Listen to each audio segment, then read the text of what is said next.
2. And, Mr. Speaker, this is the total debt of the country from independence to date. Mr. Speaker, again, he said he inherited an economy that was in a mess.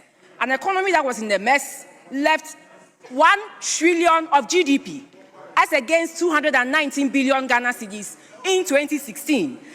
Alright, Ebusiama Kwaba Edwaba, the version media GH. So send any first time I watch your video, subscribe, like, comment, afe share na afu front so enye binhwe. Ebusia ene parliament proceedings na send ye koye no na yepese de bremo. There was a clash between Honorable Abena Osei Asare, the MP for Etua East, and Honorable Isaac Adongo ono so MP for Bolga Central. What you see? The two MPs no dey sieni parliament enye asem kuma kra. Unim Abena Osei Asare, unim say ono na oye park committee chairman. Is it park or yes, park committee chairman actually say na obise be some for questions or humble the let's say or try say anka obe humble the DVLA boss actually say or trendy or be biano ono na meka ne ho asem yi na one Honorable Isaac Adongo edisi ni parliament ne actually say butu tebusia me pese mo kohwe bi na mo hwe senia ekoye Mediani Kojo Eris na ha version media GH. Mama yanko hwe de ekosi. Take item 9 instead. So I humbly suggest.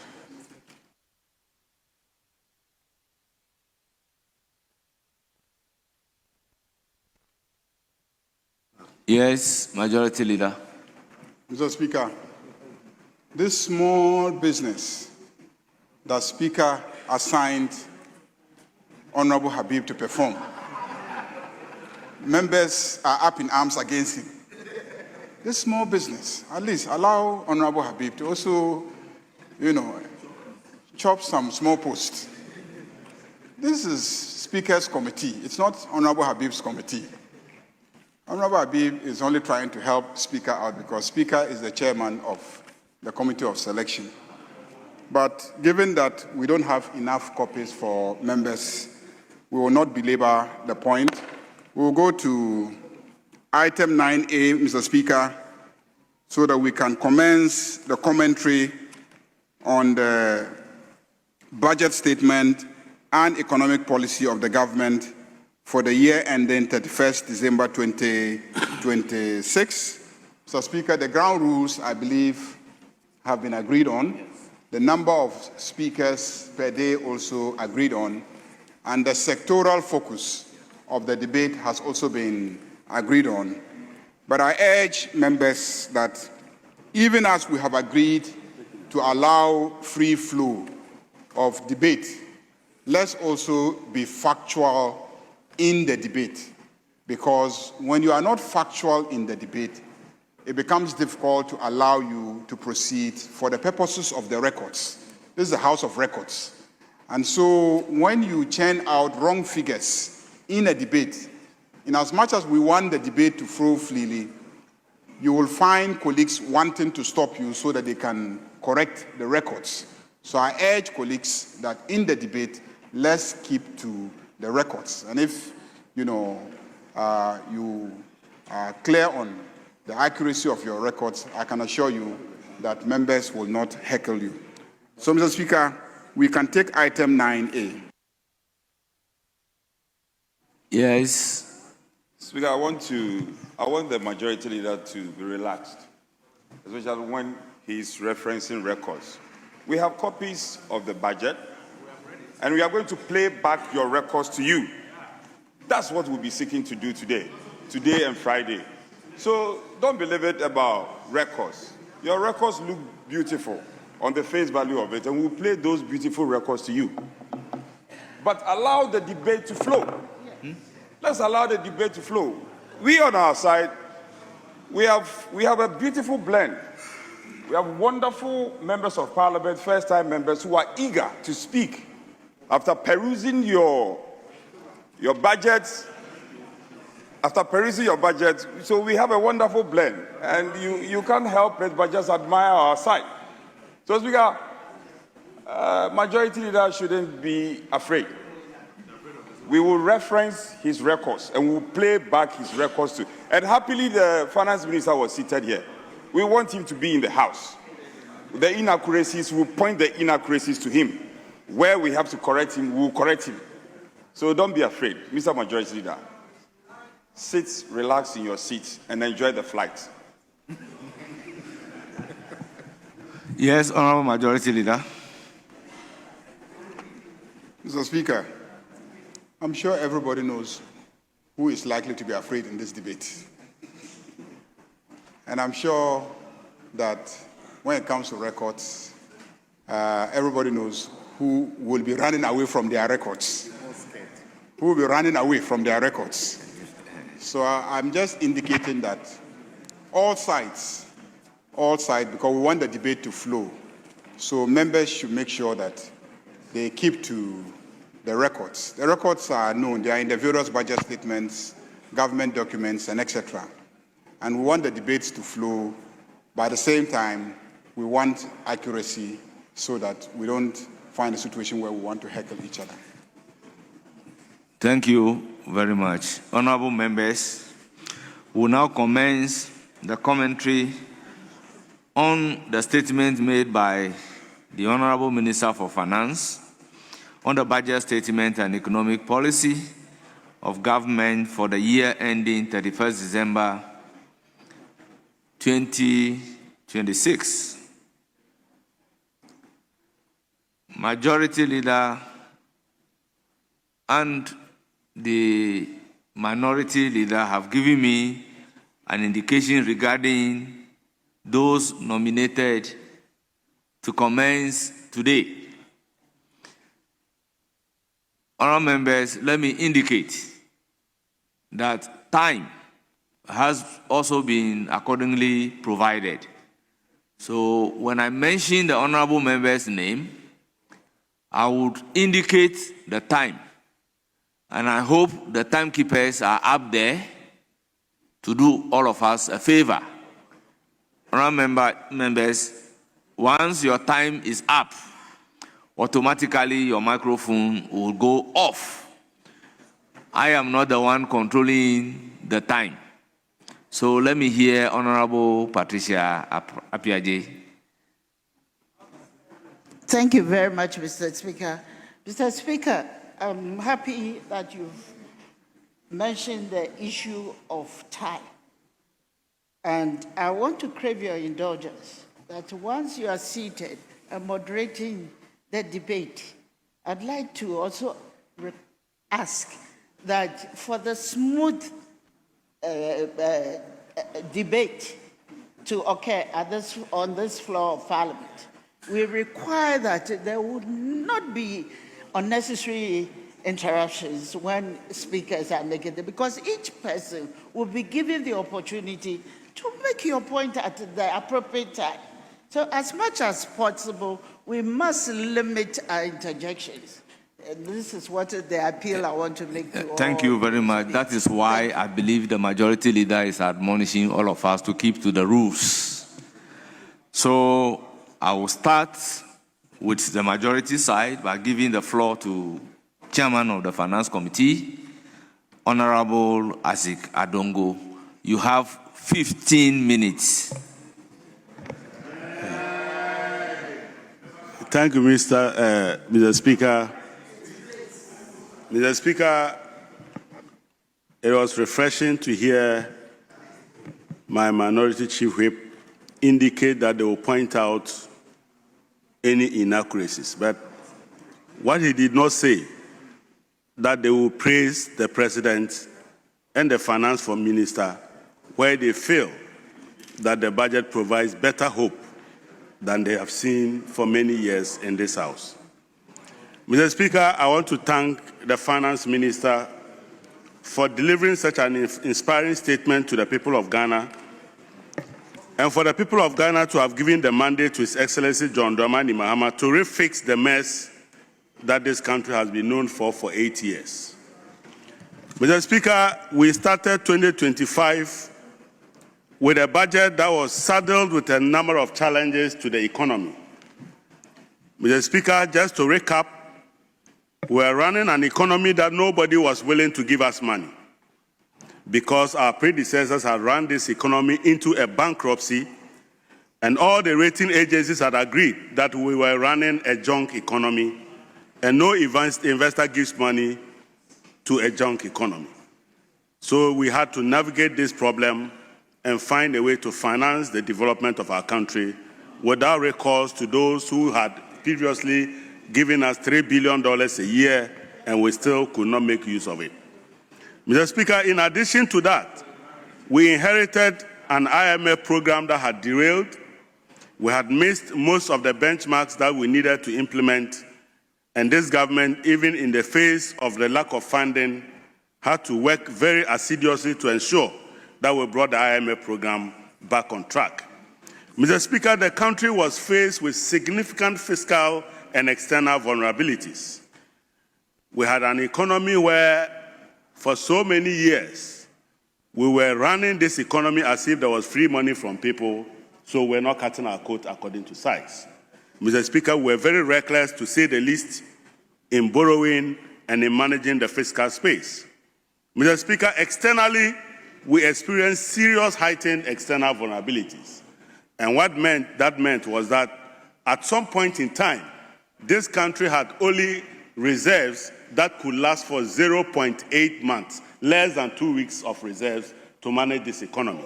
So we just didn't even have the external reserves to import critical essential drugs just to keep us alive.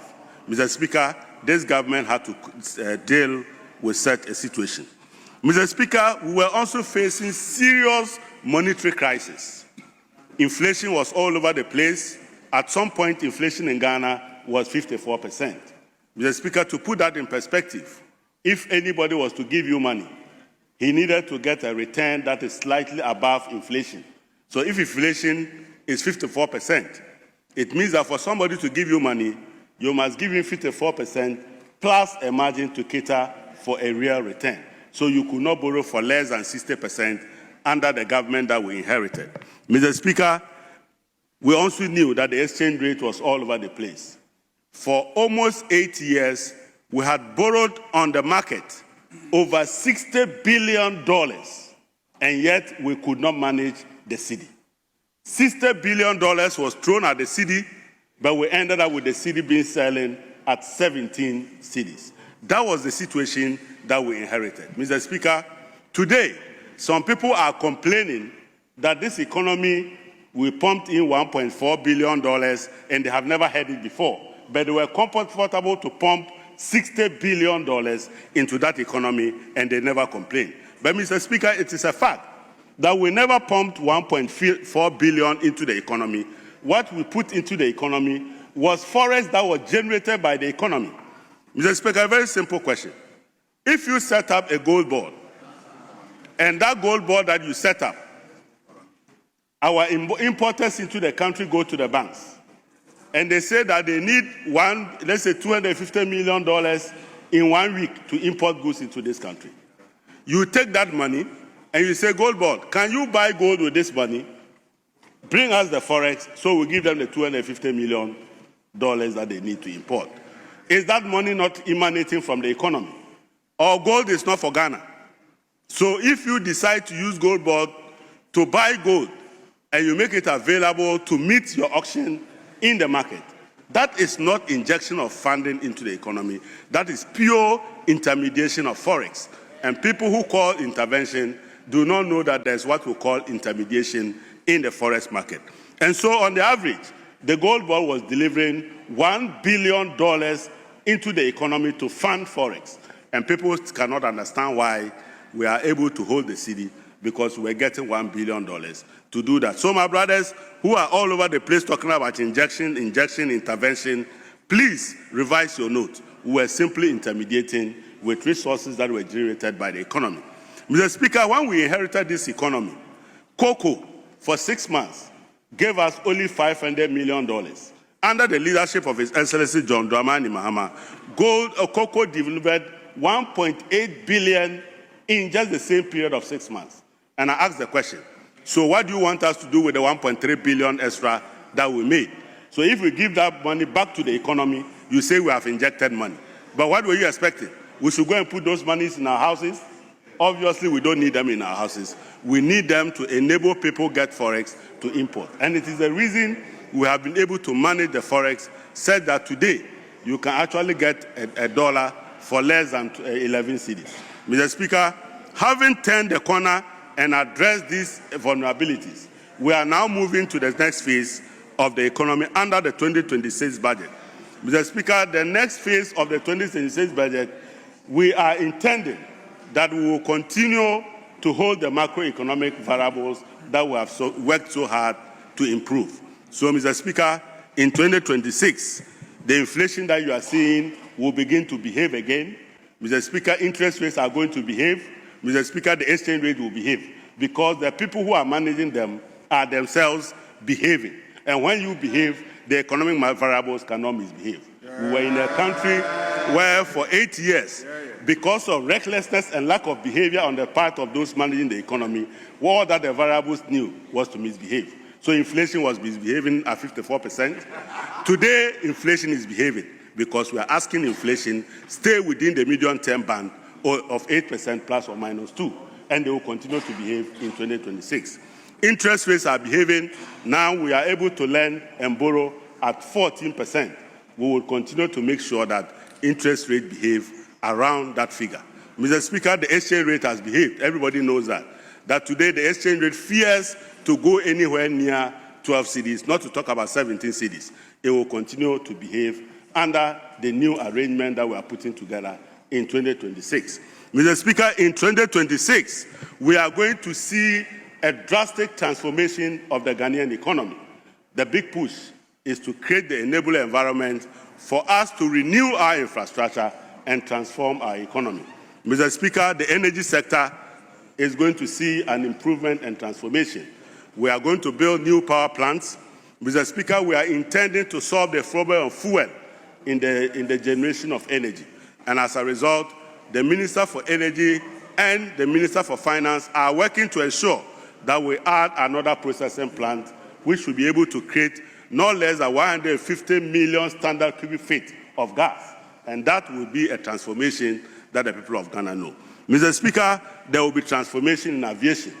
Today, we know that Terminal 2 is not working. We want to make sure that Terminal 2 works, and we will build a Concorde from Terminal 2 to Terminal 3. So you can actually come to Ghana through Terminal 2, and you need to transit through Terminal 3. You just board a Concorde, and you are in Terminal 3.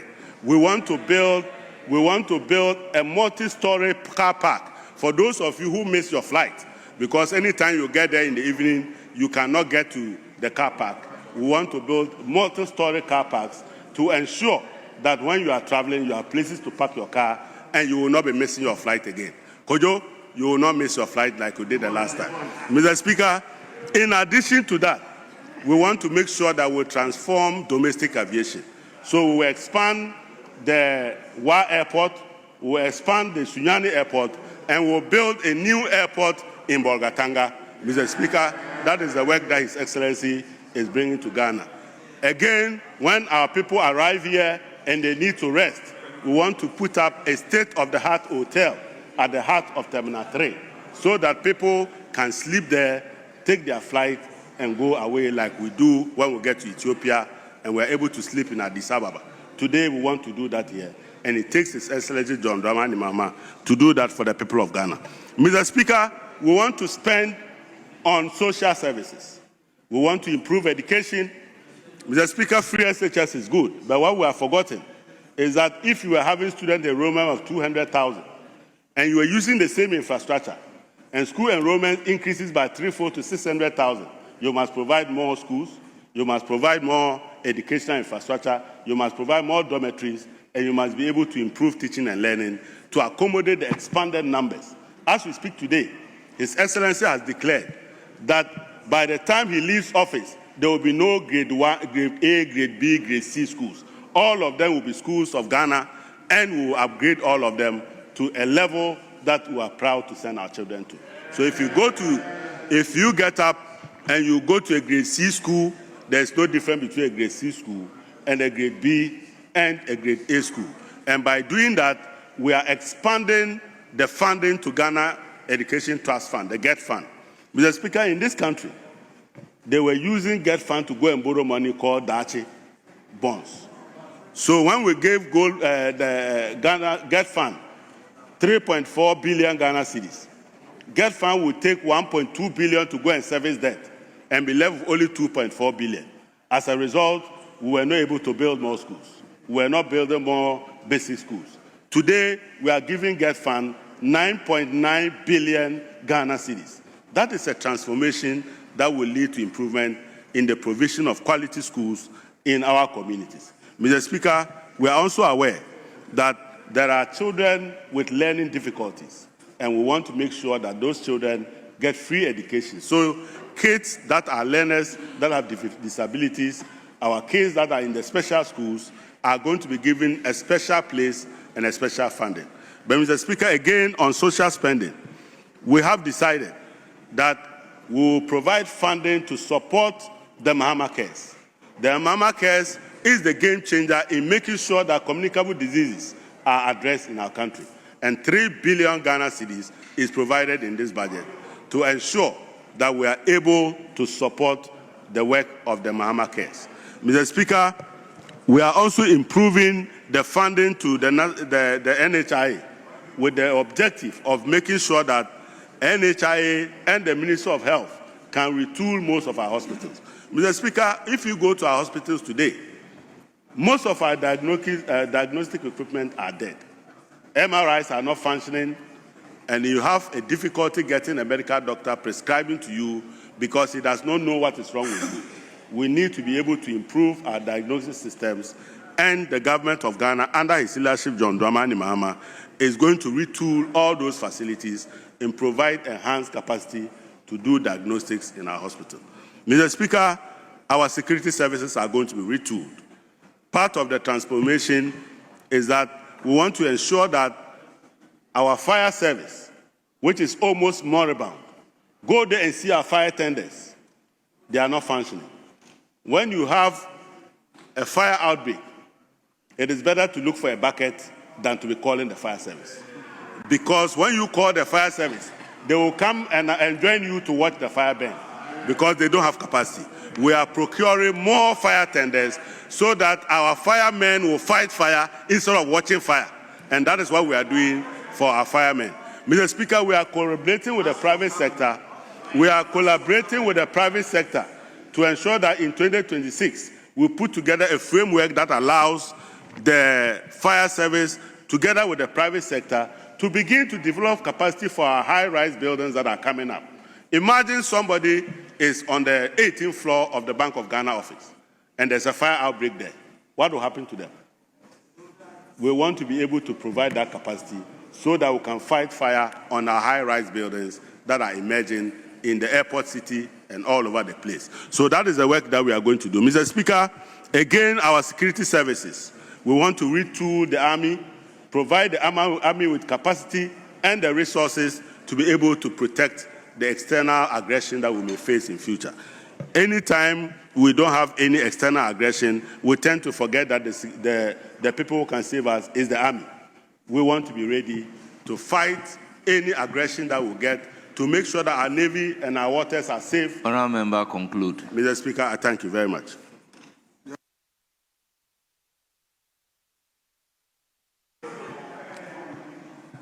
Honourable Members, it's now the turn of Honourable Abena Osei Asare. You have 15 minutes. Thank you, Mr. Speaker, for the opportunity to add my comments to on the budget. Mr. Speaker, before I go on, I'd just like to correct some mistruths that my colleague on the other side just made. One, he mentioned that we borrowed to the tune of 60 billion Ghana cedis. Unless their 2025 budget is wrong. Go to page 14, paragraph 143. It says 49.4 billion cedis and not the 60 billion. Unless your 2025 budget was wrong. Two, and Mr. Speaker, this is the total debt of the country from independence to date. Mr. Speaker, again, he said he inherited an economy that was in a mess. An economy that was in a mess left 1 trillion of GDP as against 219 billion Ghana cedis in 2016. An economy that was in a mess, Mr. Speaker. We left 4 months of import cover, close to $9 billion. An economy that was in a mess. Mr. Speaker, again, he also mentioned that the IMF program was derailed. That is not correct, and that is not true. We were here when the finance minister mentioned that when he came, he inherited an arrears to the tune of 68.7 billion. And based on that, he used it to calculate the deficit. Just last week, he came to correct himself, and I was expecting that he would go back to the numbers and correct it. He said they have validated the arrears of 68 billion, and it's only 47.4 billion. That is recognized arrears. So that if it is 47.4 billion that is recognized arrears, how then do you consistently use 6.8 to prove a point? They will have to check their data. There is a problem, and this boils down to the credibility of the budget, Mr. Speaker, and that should be checked. Mr. Speaker, we left a growth of 5.7%. Today, I'm happy that their budget, they claim, is on resetting for growth, jobs, and economic transformation. But Mr. Speaker, what do you see? Half year, they have 6.3% of GDP growth. And yet, they are claiming that growth at the end of the year will be 4.8%. How is that, Mr. Speaker? Half year, you have a growth rate of 6.3%. End of the year, you are saying your growth rate will be 4.8%. I was hoping that when the minister was reading the budget, based on the improvements that they claim they have seen in the economy, they were going to adjust that figure to reflect reality. But here we are, he's saying that end year growth rate will still be 4.8, when half year is 6.3. Mr. Speaker, this budget, we are told, is transformative. What is transformational about this budget? Mr. Speaker, you are adding close to 50 billion in expenditure to the 2026 budget from 2025 budget. But what do we see in the growth numbers? A paltry 0.1% growth. They are forecasting that growth will increase to 4.9% from 4.8%.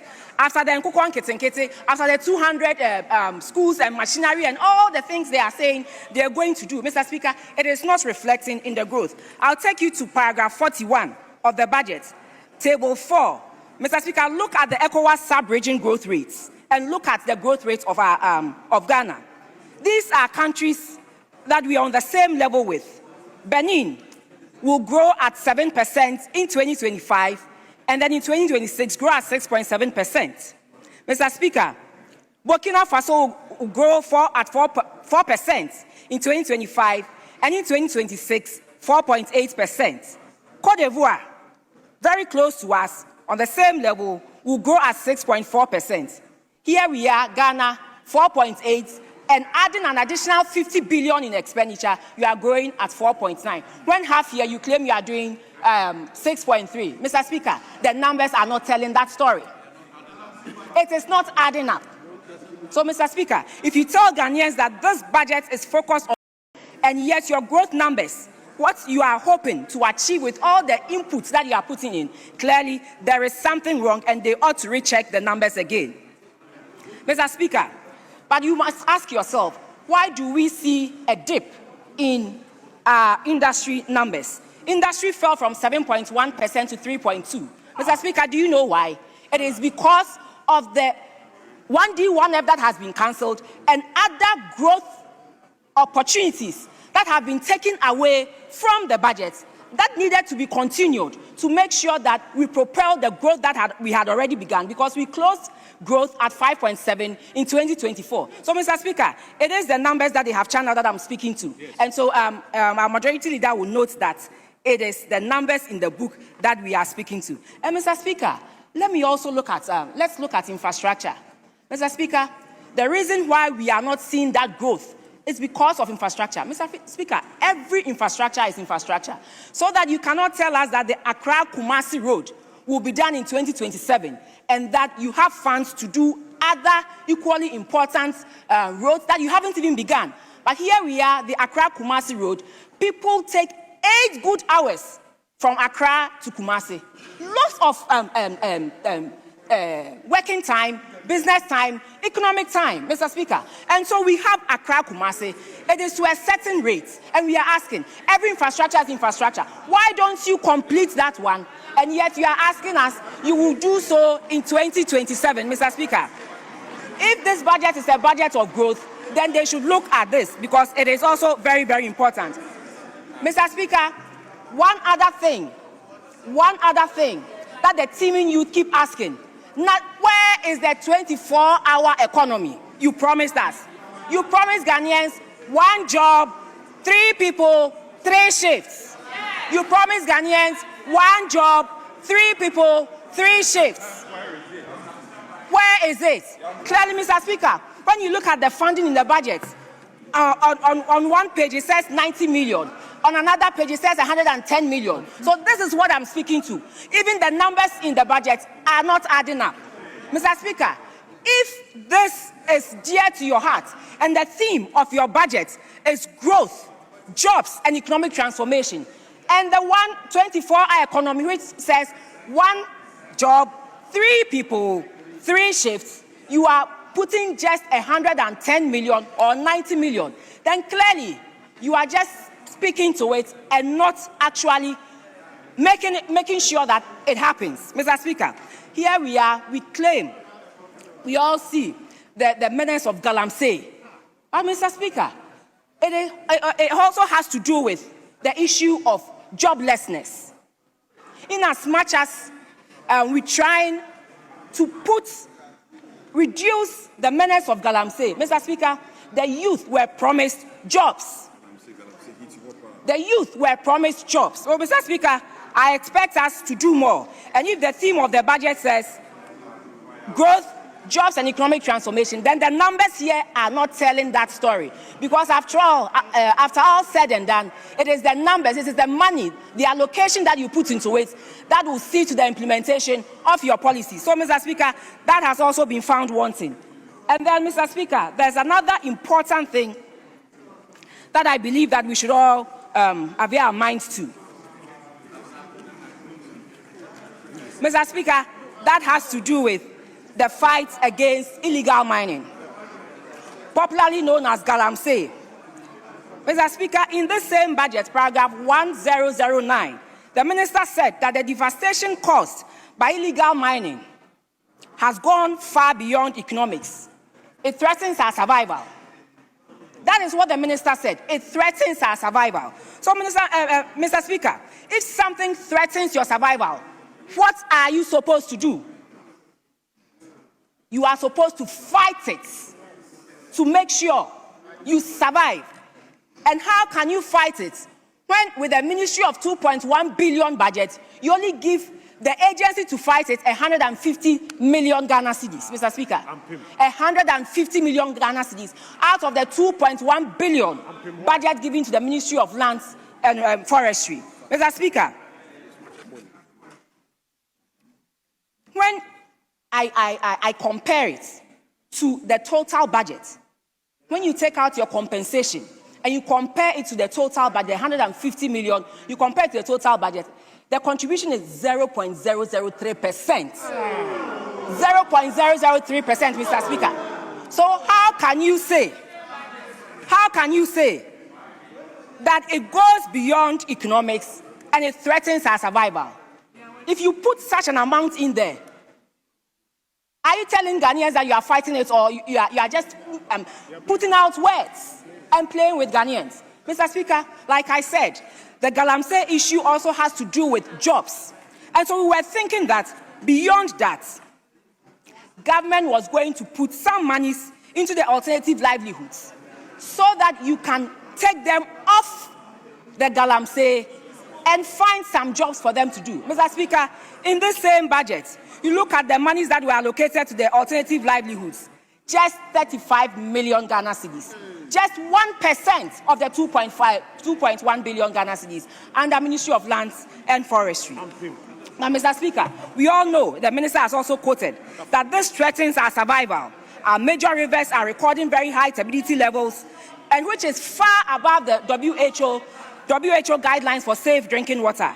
Our rivers are polluted and they are poisoned. Mr. Speaker, the media reports that there's rising stillbirths, there's increased cancer and chronic diseases, farmlands rendered sterile, and fish stocks shrinking and more found, Mr. Speaker. And so if you say that it threatens our survival, I don't expect you to put 0.003% of the total budget into something that threatens your survival. Mr. Speaker, the Galamsey menace is a war. If it's a war, then this budget, Mr. Speaker, this budget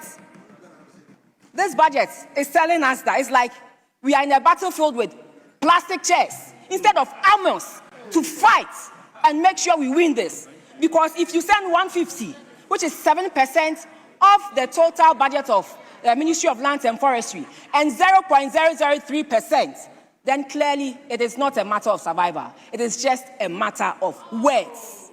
Words, fluffy words, that don't have any meaning. But Mr. Speaker, we need to rise above that. This is hurting us, this is killing us, this is poisoning our food. And so we need to do something more than that. I expect that before we approve this budget and pass appropriation, the minister would have amended the monies given to fight Galamsey and also to improve on the alternative livelihoods of people who are wind of Galamsey. Yeah. That is when you can tell me that this is really threatening our survival, and so you're doing something about it. But Mr. Speaker, all said and done, I believe that we should have a Galamsey emergency program with real financing. Because even Mr. Speaker, let me quote one thing that President Mahama said on the 3rd of October 2025. He said that Ghana needs a substantially bigger budget than what is currently available if the country is to win the fight against illegal mining. This was on 3rd of October. The budget was taken to cabinet. President Mahama got the opportunity to view the budget, and he knew how much was going to be used to fight Galamsey. Because of what he said, that we need a substantially bigger budget, I was expecting that he advises the minister to put in more than he has put in the budget for Galamsey. So, Mr. Speaker, I am asking, I'm proposing, and I believe that it is the wish, it is the heart desire of our citizens out there that we come up with a Galamsey emergency program with real financing, so that, Mr. Speaker, we will be able to address this menace. It is killing us, it is hurting us, and that will come back to hurt the economy. It will move beyond economic to us our survival. So, Mr. Speaker, I would ask of you that the House will agree with me that it is something we should do. But all said and done, one last thing I want to put on record is that, Mr. Speaker, I am happy with the value for money office that they want, the minister wants to set. But I want to advise him. PPA is already doing that. PPA has that mandate. So why set up another office, incur more costs? The whole idea is very good. Mr. Speaker, that whole idea of value for money office is very, very good. But, Mr. Speaker, there is already an office set up for this. Transformation does not mean new offices. Transformation also means building their capacity, giving them what they ought to be given so that they can fight some of these things. That I understand the minister. Honourable Member, conclude. Thank you very much, Mr. Mr. Speaker.